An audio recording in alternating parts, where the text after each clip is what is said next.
Hi guys, welcome back. I just finished up my second week of medical school, so let's dive right in. But first, I have to tell you all that I tried to take as many cool videos out on campus right before class, after class, and I realized that I filmed vertically the whole time. This video is also going to be a little bit cringeworthy because the formatting is just not going to be there. It's just not going to be up to that level that I want it to be at, but we will get there, okay? I did a lot of cool things this week though, so I have a few videos I took throughout the week, so I'm just going to let those all play now. So take a look and then we'll talk about them here in a second. Off to week number 2. It's about the business casual. I thought I was going to hate it at first, but actually I'm really digging that we get to dress up every week.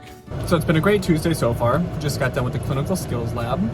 We're still pretty new to the year. It's only the second week, so we were just kind of learning how to palpate, basic structures, kind of like familiarize ourselves with what we were feeling. It's kind of intimidating because we're expected to know all these structures already, and they're like, yeah, right there, that's the AC joint. Underneath it, that's the coracoid process, and now we're at the level of T3, right?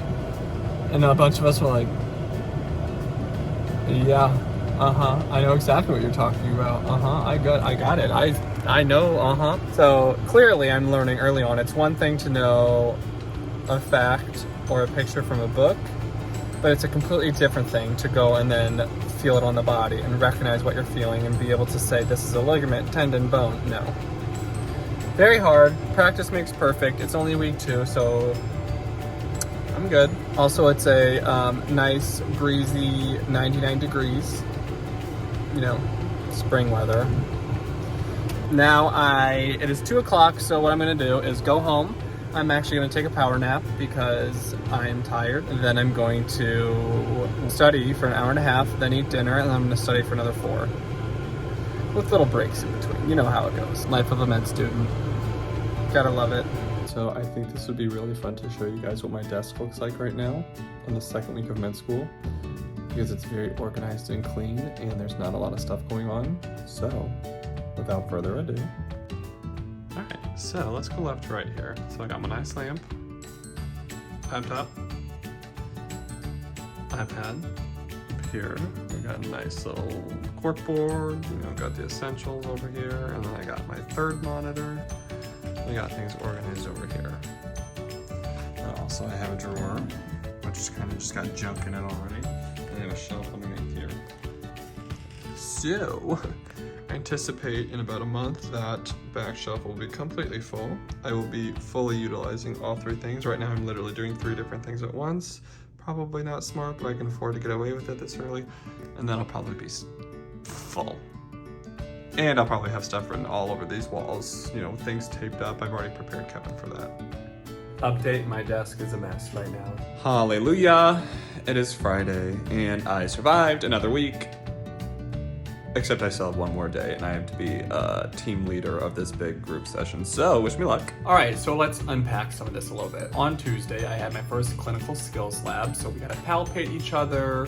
We got to focus. It was like shoulder blades, scapula, spine, iliac spine, kind of feeling for different landmarks, kind of knowing what we're feeling, how to find it, how to tell if it's slightly misaligned on people. It was a lot on Tuesday. It was our first real dive into some concrete material, so I thought it was pretty cool and exciting.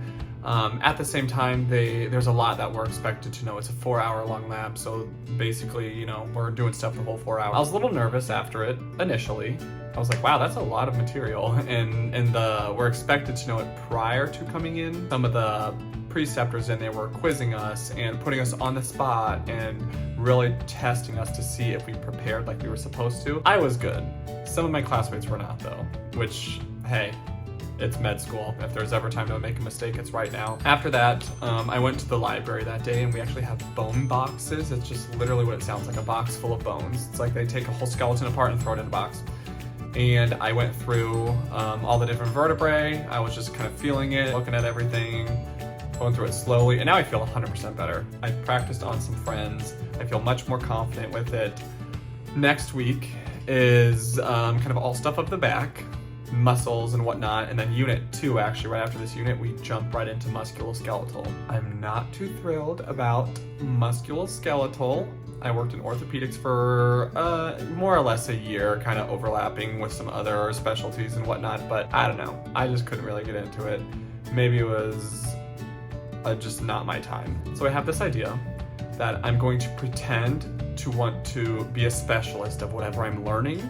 Maybe it'll trick me into liking and loving the material more. So although I'm not totally thrilled about muscles and bones, I'm just gonna pretend that I wanna do orthopedics for a couple months and we'll just see if that works. I have no idea if that's gonna work, but that's my game plan, so I'm gonna love everything. Also, I got my white coat picture back this last week, so let's just take a minute to appreciate how phenomenal this picture is together.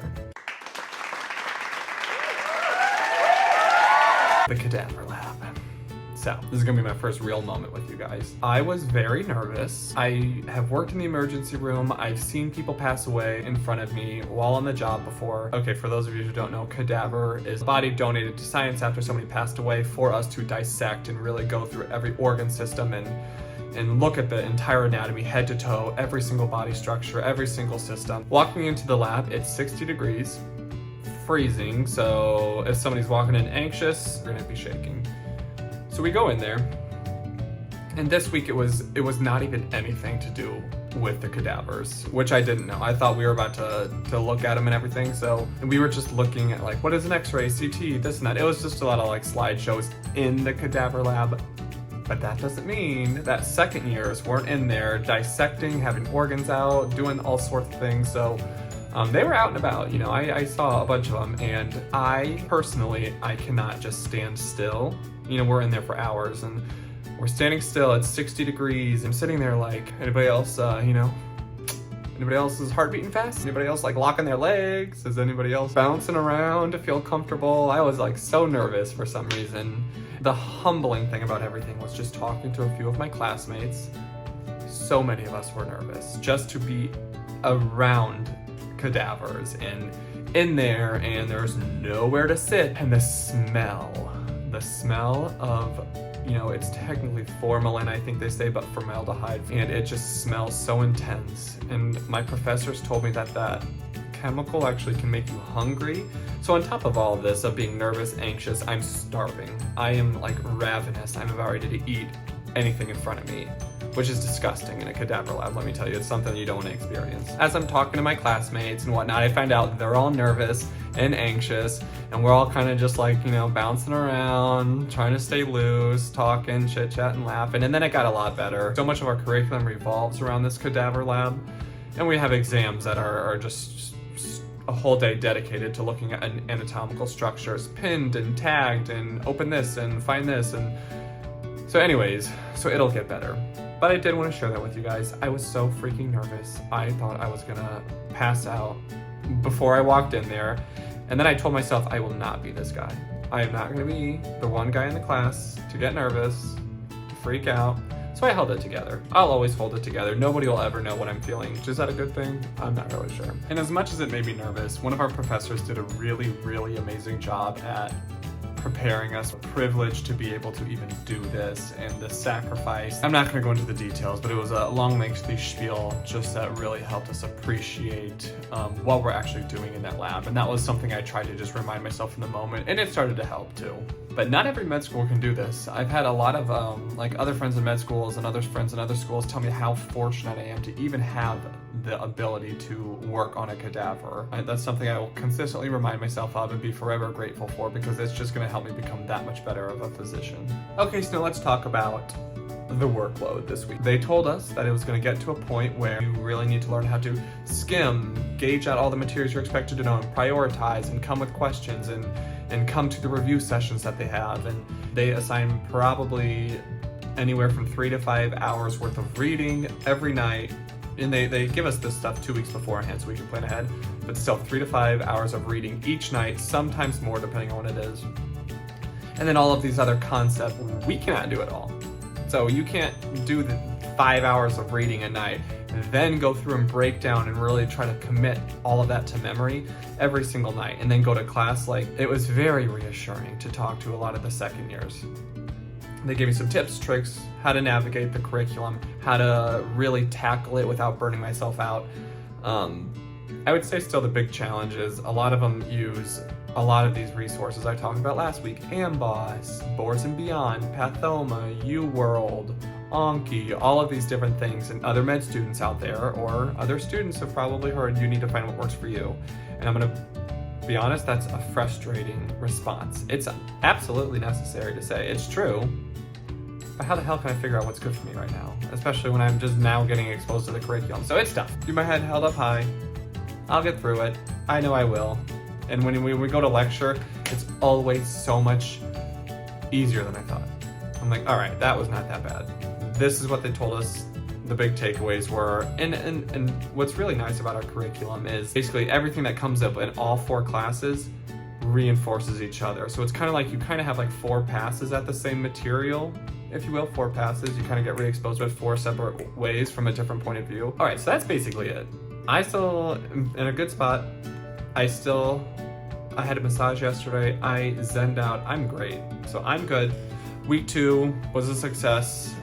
Definitely ramped up a little bit. Week 3 is all about biochemistry. Wish me luck because biochemistry was not my favorite topic. But I will say, any undergrads out there who are doing the organic chemistry, inorganic, which I think, depending on where you live in the US, my school called it inorganic 1 and 2. Some people call it Gen Chem 1 and 2.